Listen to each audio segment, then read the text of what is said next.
And we are live, and it's just me today, guys.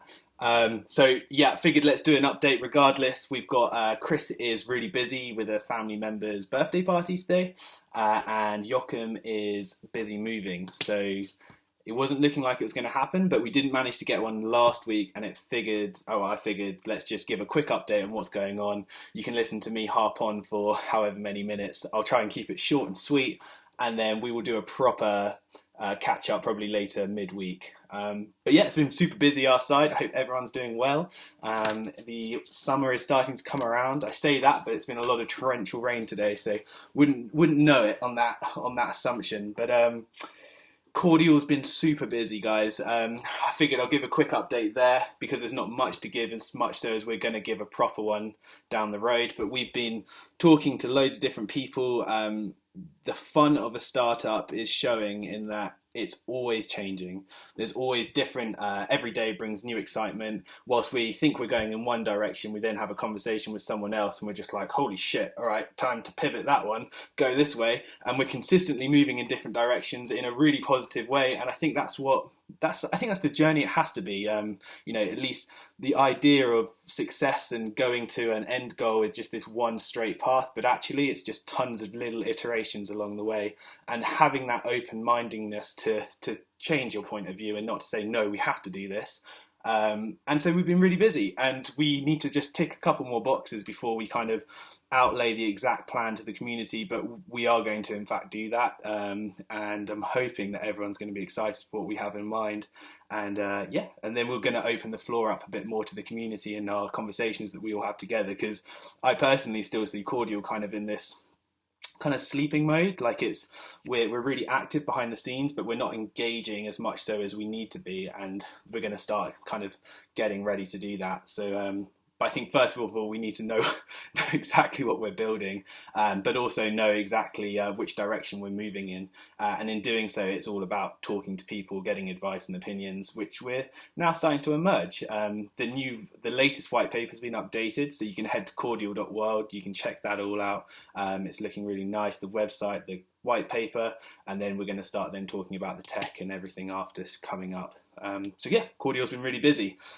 In the Elastos ecosystem, we have had lots of things going on. I'd say from an Orchard perspective, the most exciting one is the fact that we had our recent proposal. It was greenlit, which was all about us working with Toom. We have EFFA, and then the Mission 89, an NGO which is there to help human trafficking of children in sports.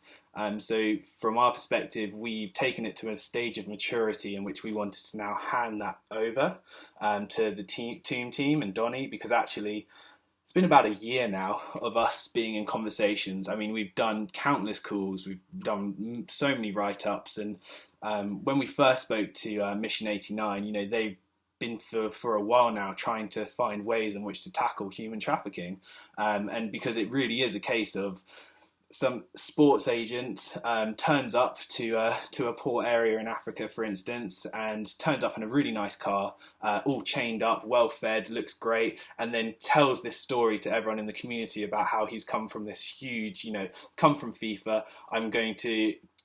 Only 10 of you are able to get into this, but you're going to get to come and play football and see, basically be judged on whether you can come and play in Europe professionally. And if you do, you're going to make tens of millions of pounds, and it's going to be, just a complete win-win. So this whole community then gets engaged in this idea.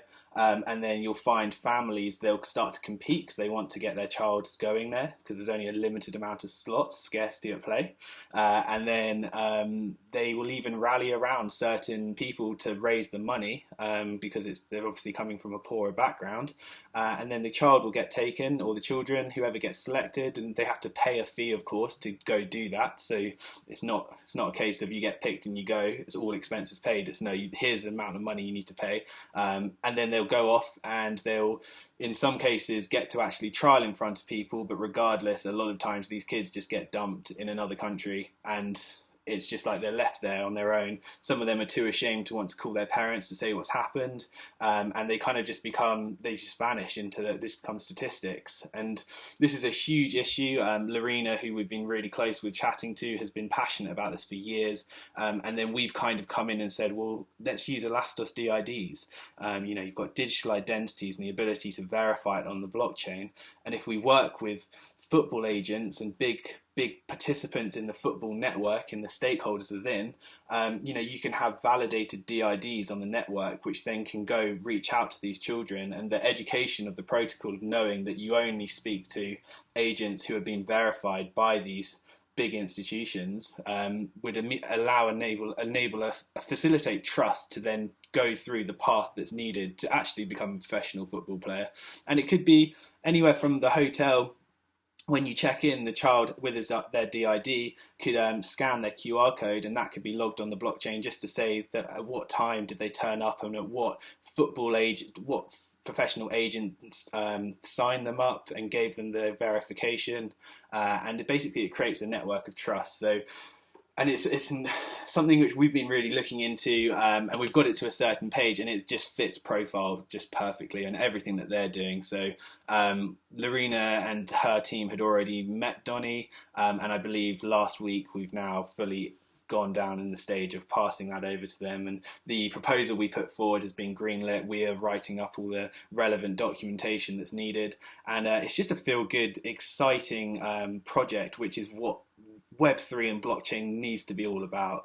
Fuck, guys, we've come off like a month of just watching meme coins just moon and absolutely just fly and thinking, God, like, where's the rationale? And whilst it's completely justifiable, it's crypto. This is what we know what's up. It's also like, God, we need to bring some quality back. So this is a light at the end of a tunnel that's just gotten brighter, because actually we've gotten community support from this, and we can see something where actually Elastos can have a really, really big impact in an area which is actually really important. And if it becomes a standard, then it can be adopted in all different sports. It doesn't have to just be football, and that's the idea. You start with this seed and you tackle this one problem, but then the others just see that working and they say, well, we're going to adopt it too. And that's what we really hope. I mean, if we can really play a part as Elastos in fighting child trafficking, but also for football agents and for football and sport as a whole, and enable all the participants in it to have digital IDs and they can verify each other,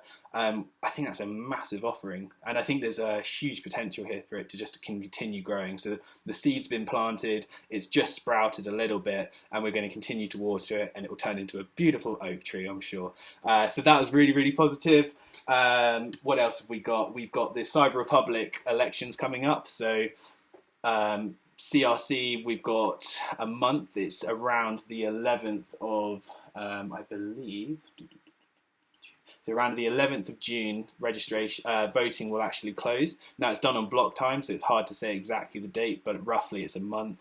And yeah, we've so far not got many people signing up, but I expect in the coming weeks to start to see new people and current members starting to register for voting. And now as a community, you can go to the ELA Wallet and you can find these individuals and you can vote your ELA towards them.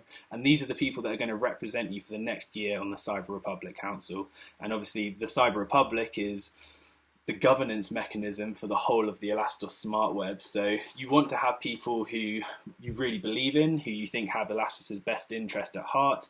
And if it's previous members, you need to make sure, in my opinion, is like, what was their track record? Scrutinize them, because actually the number one core goal for a Cyber Republic Council member is just to vote. You know, you're getting paid to vote and represent the community's best interest. So in the last year, you can go to elanodes.com and you can see the list of all the council members, and you can kind of see through all the stuff that they've either voted on or they just haven't. And I think that's really important. I mean, I personally think it's been a good year on the council in regards to tokenomics. We had a burn, which people don't remember, but actually at the time of the burn, it was like a do or die situation. Like we were teetering, I think, at around 130, 140 for the actual price of ELA. Now, if the price of ELA was to go below around 130, and especially $1, it was at a point in which the supernodes would no longer be sustainable for the people who are running them because of the cost and the servers, and that could then create a death spiral where actually you just start to see people just dropping off, and then you've got 5k at a time of supernodes just dropping into the ecosystem and being sold. And then from the Cyber Republic Council's perspective, if they had millions, it was millions of ELA, and then they're putting that onto the market too, which is all uncirculating supply, almost like a central bank printing new currencies and just putting it in. It dilutes the current system. You could have created, I think, in my opinion, a death spiral at the time. So that we had the burn, which caused a massive amount of hype, a rally, which then lifted the price really off the ground, and probably gave us about 4 or 5 months worth of safety, where we did slowly creep down, and it was just tedious and horrible, because actually I think from most of our perspectives we thought we'd just continue up, but it wasn't the case. People sold into it, and it was just a long kind of draining effect back down.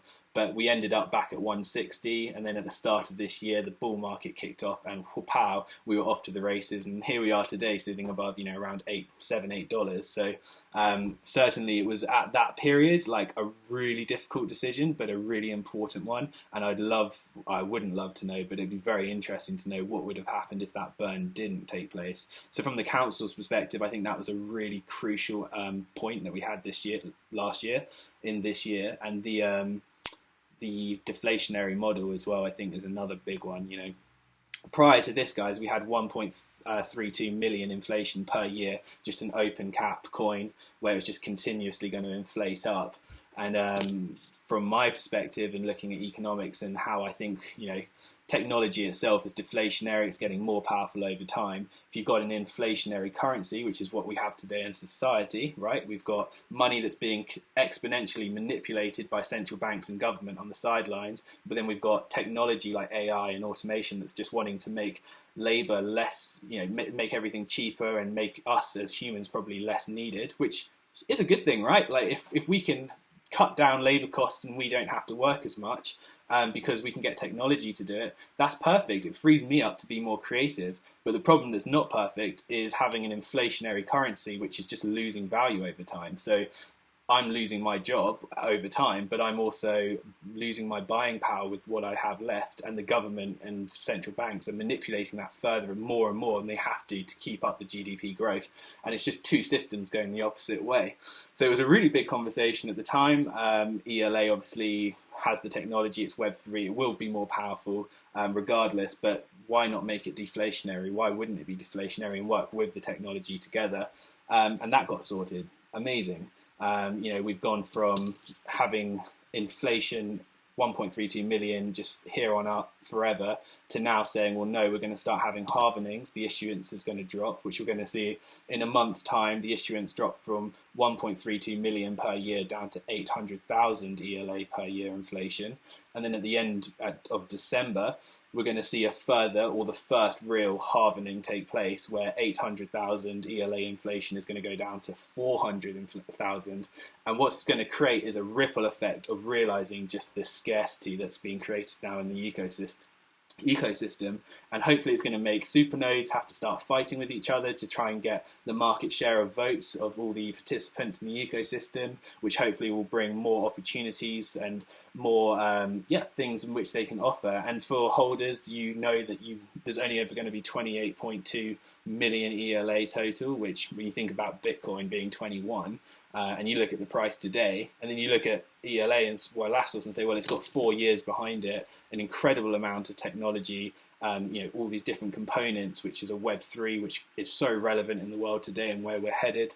You just think, well, hang on a sec, there's a lot of upside potential here. And so I think the Cyber Republic Council from this year should hold their heads pretty high on that, because actually the burn and the deflationary model are two huge things to have done and to have accomplished. And then looking forward in the next council, I'm sure we'll start to see all these new exciting things emerge and these new challenges that need to be tackled. One thing that's really exciting is, again, this is why I love the Elastos community. 2 individually different community members reached out. One tagged Brittany Kaiser, who was in the Great Hack. If anyone's seen, I imagine most have seen that. played a big part in the Cambridge Analytica scandal, but has now changed her ways. Well, I hope so. And is now made the Own Your Own Data Foundation, and she's dedicated herself to the importance of owning your own data. What does that look like? And so one of our community members reached out and said, I'm willing to pay the 5,000 listing fee for you to campaign on the Cyber Republic Council this year, which 5,000 ELA is, we're looking at 35 to 40 grand at current price. It's a lot of money. So a lot of faith. And then the other person was Jen Scott. Let's quickly check. At Jen, yeah, and she's been fantastic as well, and she's done some brilliant Clubhouse. She did a brilliant Clubhouse with Donny, and yeah, I didn't really know her that much, but I was taken aback by actually her breadth of knowledge and just how Gen Z, not Jen Scott, and Gen Z. So yeah, she also, another community member, reached out and said, Jen, would you like to be on the council as well, willing to fork out the 5,000? So that's two community members. Just, yeah, it's just incredible. It's a lot of money, a lot of faith, and Jen's response was, I'm truly humbled by the offer, and I think she appreciated that. It's a big thing to ask of. But let's say this continues to push forward, which they're now in conversation with Donny, and we're hoping to line this all up.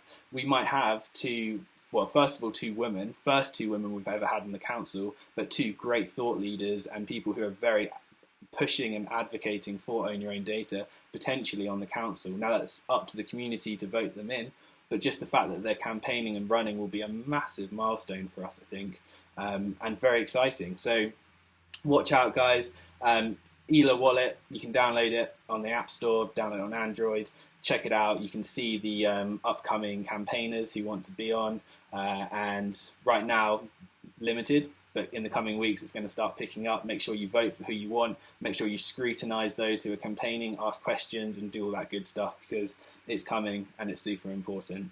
And yeah, they're going to be your next year's representatives, so you want to make sure who's in there really does represent the best interest of Elastos.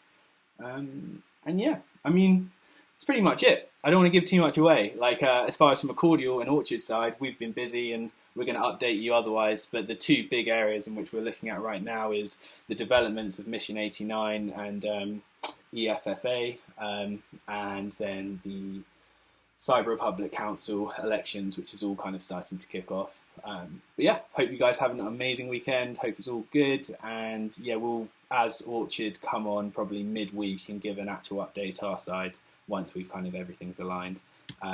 Brilliant, guys. Have a great weekend.